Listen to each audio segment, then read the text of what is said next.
એક જંગલમાં એક બુદ્ધુ વાંદરો રહેતો હતો. તેનું નામ હતું ચીકુ. એક દિવસ ચીકુને ઝાડ નીચે એક જાદુઈ ટોપી મળી. જેમ જ ચીકુએ ટોપી પહેરી, ધડાકા! તે બોલવા લાગ્યો, હું તો રાજા બની ગયો.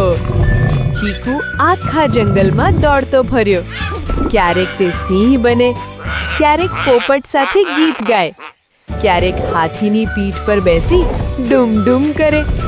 પણ અચાનક ટોપી ઉડીને એક ઝાડ પર અટકી ગઈ.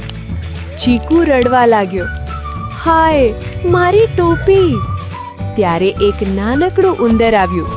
ઉંદરે કહ્યું, રડશો નહીં, હું મદદ કરીશ. ઉંદરે ટોપી નીચે પાડી. ચીકુ બહુ ખુશ થયો. ચીકુ બોલ્યો, મિત્રો વગર મજા નથી. એ દિવસથી ચીકુ બુદ્ધુ નહીં રહ્યો, પણ સમજદાર અને પ્રેમાળ વાંદરો બની ગયો.